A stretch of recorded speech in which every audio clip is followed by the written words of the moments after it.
कहिए। क्या होगा अगर हम नजरअंदाज करते रहें किसी कारण से और कोई अनलॉक कर दे अपनी दिमागी क्षमता का 100%?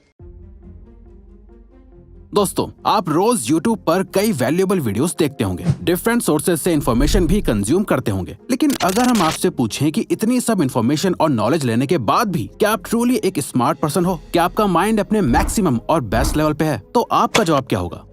अगर आपका जवाब ना है तो डोंट वरी, इस वीडियो के एंड तक आप हमारे बताए जाने वाले तरीकों की मदद से अपने ब्रेन के हाईएस्ट लेवल को छूना और स्मार्ट बनना गारंटेड सीख जाओगे। और स्मार्ट बनने में हम आपकी मदद करेंगे, जिसके लिए आपको सबसे पहले ये करना सीखना होगा, क्वेश्चन थिंग्स। दोस्तों, अधिकतर लोगों को जो चीजें जैसी दिखाई या बताई जाती हैं, वो उसे ही सच मान लेते हैं। वो उससे ज्यादा क्वेश्चन नहीं करते या उसके बारे में और ज्यादा तफ्तीश या रिसर्च नहीं करते। उन्हें लगता है व्हाट्सएप, इंस्टाग्राम या फेसबुक पर उन्होंने जो वायरल वीडियो और पोस्ट देखा है वो ही रियलिटी है या सच है, चाहे फिर वो चीज काफी एडिटेड हो या किसी पॉलिटिकल पार्टी या प्रोपेगेंडा का एक तरफा हिस्सा ही क्यों ना हो, या उनके बड़ों या टीचर्स ने जैसा बोला है वही शायद एग्जैक्ट सच होगा, या उन्हें जैसा लग रहा है वही सच है। जिससे होता यह है कि हम में से अधिकतर लोगों का सिर्फ एक ही पर्सपेक्टिव रह जाता है। हम डिफरेंट पर्सपेक्टिव से चीजों को देख नहीं पाते, अपनी प्रॉब्लम्स के स्मार्ट सॉल्यूशंस नहीं निकाल पाते या बाकियों से अलग नहीं सोच पाते। और जो लोग मेजॉरिटी लोगों से अलग और बेहतर सोच पाते हैं, उन्हीं लोगों को स्मार्ट कहा जाता है। अब ज्यादा सवाल खुद से या दूसरों से ना पूछने से लोगों को चीजें एग्जैक्टली क्लियर नहीं होती, जिससे उनके डिसीजंस कई बार गलत हो जाते हैं, क्योंकि उनके पास सही डिसीजन लेने के लिए इनफ नॉलेज नहीं होती। तो फिर वो स्मार्टली सोचेंगे कैसे और स्मार्ट डिसीजन कैसे लेंगे? फॉर एग्जाम्पल, क्लास में जो बच्चे टीचर से सबसे ज्यादा क्वेश्चन पूछते हैं वही अच्छे मार्क्स भी लाते हैं। अगर न्यूटन ने खुद से ये सवाल नहीं किया होता कि एप्पल पेड़ से नीचे ही क्यों गिरा, ऊपर क्यों नहीं गया, तो उसने लॉ ऑफ ग्रेविटी को डिस्कवर ही नहीं किया होता। मगर आपको इतने बड़े बड़े सवालों के जवाब ढूंढने की जरूरत नहीं है। आप बस आसानी से किसी भी चीज को एक्सेप्ट मत करो, बल्कि चीजों को डीपली समझने की कोशिश करो और उनके पीछे छुपे जवाबों को ढूंढो। ये आपको रिलेशनशिप्स में ज्यादा अंडरस्टैंडिंग बनाएगा। आप सामने वाले को अच्छे से समझ पाओगे। अपने करियर में आप दूसरों से ज्यादा अच्छा परफॉर्म कर पाओगे, क्योंकि आप एक ही चीज को कई डिफरेंट एंगल से समझ के उस पर एक्ट कर पाओगे और ओवरऑल लाइफ में स्मार्ट डिसीजंस ले पाओगे, जो आपके सोचने के तरीके और ब्रेन पावर को इम्प्रूव करेगा। Play daily brain challenging games. दोस्तों, एडिक्टिव और माइंडलेस गेम्स को खेलने से आपके ब्रेन में डोपामिन रिलीज होने की मात्रा बढ़ जाती है, जिससे आपका चीजों को याद रखने की पावर, मेंटल हेल्थ और फोकस सब खराब होने लगते हैं। लेकिन वहीं कुछ ऐसे गेम्स भी होते हैं जिन्हें खेलना न्यूरो साइंटिस्ट और साइकोलॉजिस्ट भी रेकमेंड करते हैं, जिनसे आपकी मेमोरी बूस्ट और थिंकिंग एबिलिटी स्मार्ट होती है। इनफैक्ट 2015 में Iran university of medical science द्वारा की गई एक रिसर्च में रिसर्चर्स ने चेस प्लेयर्स की मेमोरी को नॉन चेस प्लेयर्स की मेमोरी से कंपेयर करा, जिसमें उन्होंने देखा कि जो लोग चेस खेलते थे वो ज्यादा चीजें याद पाते थे। साथ ही फ्रंटियर्स ऑफ साइकोलॉजी की एक स्टडी के अकॉर्डिंग जब आप चेस खेलते हो तो आपकी दूसरों के नजरिए से सोचने की एबिलिटी भी इंक्रीज हो जाती है। अब यहाँ जरूरी नहीं है कि आप सिर्फ चेस ही खेलो, बल्कि ऐसे कई गेम्स होते हैं जो आपकी ब्रेन पावर बूस्ट करके आपको स्मार्ट बनाते हैं, जैसे कि games like sudoku, jigsaw puzzles, Monopoly, 2048, Lumosity, ब्रेनिटॉन, रिडल्स, स्क्रैबल एटसेट्रा। ये सभी डेली आपके न्यूरल पैटर्न्स को ट्रिगर करके चेंजेस करेंगे और वक्त के साथ आप और स्मार्टली चीजों को देख पाएंगे और प्रॉब्लम्स के सॉल्यूशंस ढूंढ पाएंगे। Just read something and read unusual.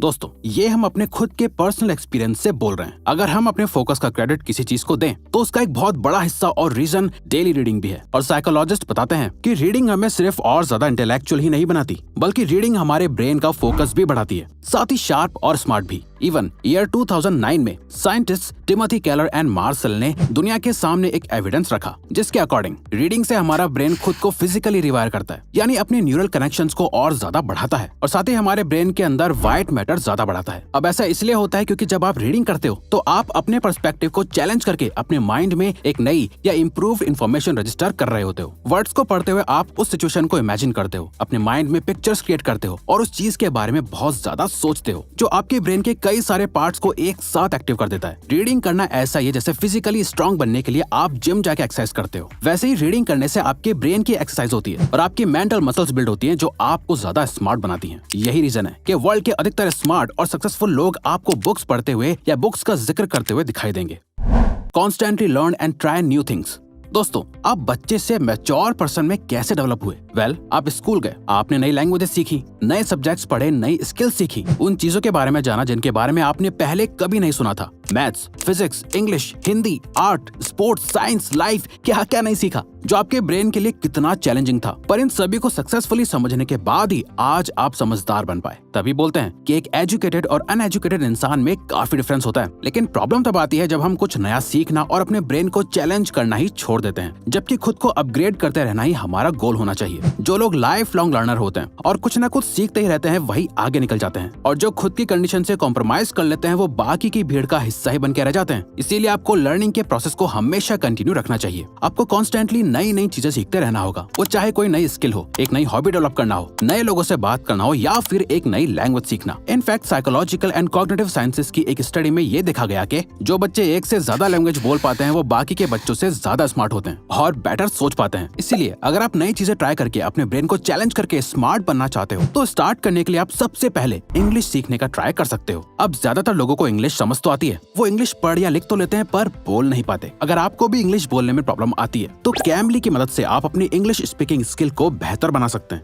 Calmly India का इकलौता ऐसा प्लेटफॉर्म है जहां आप कनाडा और यूके जैसी कंट्रीज के ट्यूटर से 1-on-1 प्राइवेट क्लासेस ले सकते हैं, जो बहुत ही ज्यादा फ्रेंडली और सपोर्टिव हैं, जिनके सामने आप बिना किसी डर के इंग्लिश बोल सकते हो, जो आपको बिना जज करे आपके वीक एरियाज को इंप्रूव करेंगे, जिससे आपका फ्लुएंटली इंग्लिश बोलने का कॉन्फिडेंस डेवलप होगा। कैमली में आपके लिए कई सारे कोर्सेज अवेलेबल हैं। बिजनेस इंग्लिश, आईएलटीएस से लेकर पर्सनालिटी डेवलपमेंट तक आपको सब मिल जाएगा। और अगर आप हमारी स्पेशल ऑडियंस, हमारा कूपन कोड रिवायर्स को यूज करोगे, तो आपको 3 महीने के प्लान पे 22% तक का ऑफ मिलेगा। तो अभी डिस्क्रिप्शन में दिए गए लिंक से कैमली को जरूर डाउनलोड करिए और स्मार्ट बनिए। Think more rationally, less emotionally. दोस्तों, एक स्मार्ट पर्सन होने का मतलब ही ये है कि आपके साथ चाहे कितनी भी प्रॉब्लम्स हो, आप इमोशनली कैसा भी फील कर रहे हो, इन सब के बाद भी आप स्मार्ट डिसीजन ले पाओ। और इस स्किल को डेवलप करने का तरीका है अपनी डेली लाइफ के छोटे छोटे डिसीजंस पर फोकस करो और देखो कि आप इन्हें इमोशंस में आके ले रहे हो या रैशनली ले रहे हो। यहाँ आपको बहुत कुछ बड़ा करने की जरूरत नहीं है, बल्कि जब भी आप किसी काम को लेकर प्रोक्रेस्टिनेट यानी टालम टोली करो, या गुस्से में आके किसी से बात करो, या फिर मन के लालच में आके कोई जंक फूड खाने जाओ, तो 1 सेकंड रुक कर खुद से सोचो, क्या आप अभी स्मार्टली बिहेव कर रहे हो या अपने इमोशंस को खुद पर हावी होने दे रहे हो? अगर नहीं, तो उस टाइम वो डिसीजन लो जो लेना सही है। इस छोटी सी चीज की प्रैक्टिस करते रहने से आपका माइंड आपके कंट्रोल में आने लगेगा और आप हर सिचुएशन में इमोशनल फूल की तरह नहीं, बल्कि स्मार्टली बिहेव करने लगोगे। Sleep sufficient. दोस्तों, द यूनिवर्सिटी ऑफ कैलिफोर्निया की एक स्टडी के अकॉर्डिंग जो REM स्लीप में एंटर कर पाते हैं, जिसे हम गहरी नींद बोलते हैं, वो लोग ज्यादा क्रिएटिव होते हैं। ऐसा इसलिए है क्योंकि जब हम सो रहे होते हैं तो हमारा ब्रेन सारे इन्फॉर्मेशन को प्रोसेस कर रहा होता है, कई इन्फॉर्मेशन को डिलीट करता है, कुछ को लॉन्ग टर्म मेमोरी में डालता है और बहुत सारी चीजों का सेंस बना रहा होता है। और अगर आप अपने ब्रेन को इस काम को सही से नहीं करने दोगे, तो आप स्मार्टली बिहेव कैसे कर पाओगे? इसीलिए अपने माइंड और बॉडी को सही से सफिशिएंट रेस्ट दो। और इसीलिए स्मार्ट लोग क्विक होने के साथ साथ बहुत ज्यादा क्रिएटिव भी होते हैं। बिना लेट नाइट तक फोन चलाए और पूरी 6 से 8 घंटे की नींद से आप भी अपनी क्रिएटिविटी को बढ़ा सकते हैं। ये सिर्फ हम नहीं कह रहे, बल्कि साइंटिस्ट भी रेकमेंड करते हैं। Take time to think. Smart लोग बहुत ही अच्छे ऑब्जर्वर्स होते हैं, और वो इसलिए होता है क्योंकि वो सोचने के लिए टाइम निकालते हैं, जिसे थिंकिंग टाइम भी कहा जाता है। तो आपके लिए भी ये बहुत जरूरी है कि आप अपने उन दिनों को या उन सिचुएशंस को याद करो जहां आप स्मार्टली बिहेव कर सकते थे, क्योंकि जो स्मार्ट लोग होते हैं वो अपने एक्सपीरियंसेस से सीखते हैं, जिससे कि वो सेम मिस्टेक को बार बार रिपीट ना कर पाए। जब आप रोज अपने लिए थोड़ा टाइम निकाल कर बैठोगे और अपने बिहेवियर को ऑब्जर्व करोगे, तो आपको खुद एक पैटर्न नजर आने लगेगा कि आप जैसा करते हो, सोचते हो, जो भी डिसीजंस लेते हो, वो गलत होते हैं तो क्यों गलत होते हैं, और आप लाइफ में क्या सही कर रहे हो, कहाँ आप स्मार्टली बिहेव कर रहे हो और कहाँ नहीं, और कहाँ आप स्मार्टली बिहेव कर सकते थे। थोड़ा टाइम निकाल कर अपनी रूटीन, अपनी लाइफ और अपने बिहेवियर को समझने से आप कुछ देर में ही मेंटल क्लैरिटी हासिल कर सकते हो, जो आपके फ्यूचर डिसीजंस को बेटर करने में हेल्प करता है और आपको एक स्मार्ट पर्सन बनाता है। तो ये वीडियो यहीं खत्म होती है। अब अगर आपको ये वीडियो अच्छी लगी तो वीडियो को लाइक और चैनल को सब्सक्राइब करके हमें सपोर्ट करो और बेल नोटिफिकेशन ऑन कर लीजिएगा ताकि आप आने वाली वीडियोस मिस ना कर पाओ। Thank you for watching.